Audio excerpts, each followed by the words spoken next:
So, hello. Welcome back to my another video. After a year, nagbabalik na naman po tayo sa mundo ng Minecraft. At dito ay papasok na sa server. This clip is from my TikTok live. Kaya meron dyan follower goal sa taas. So, yeah.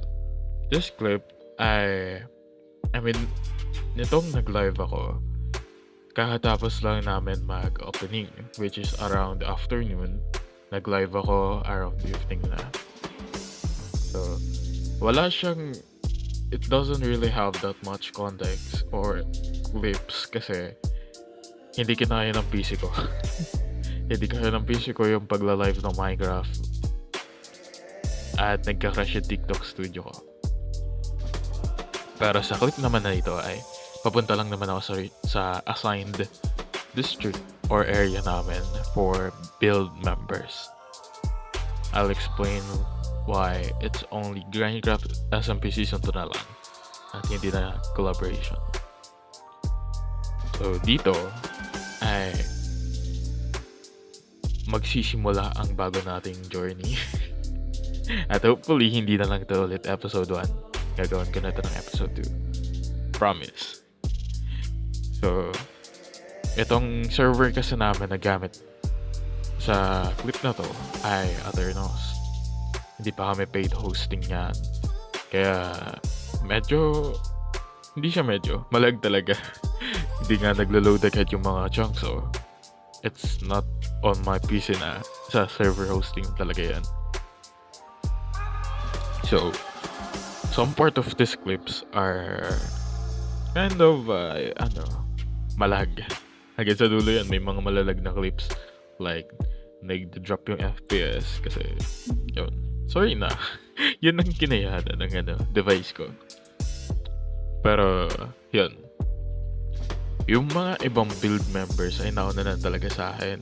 Nandun na sila sa may area ng assigned place sa amin.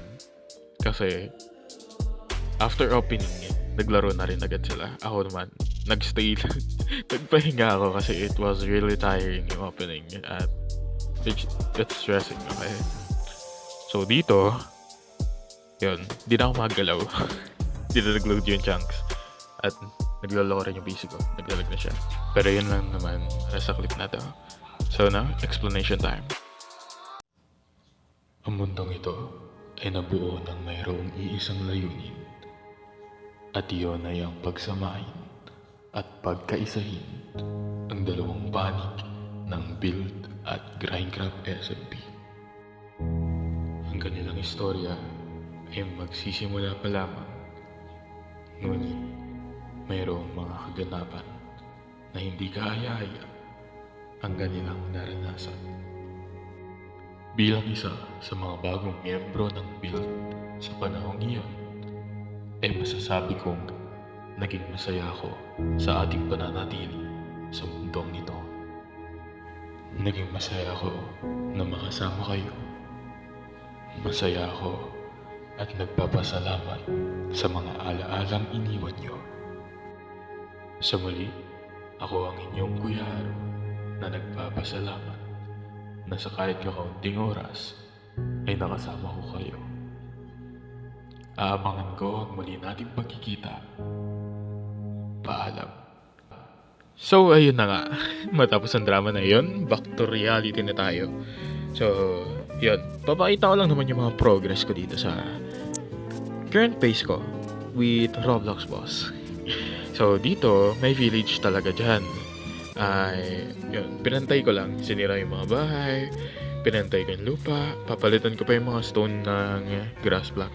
Kagaya ng ginawa ko dyan sa unang platform. Yan. So, dyan yung una kong pinatag.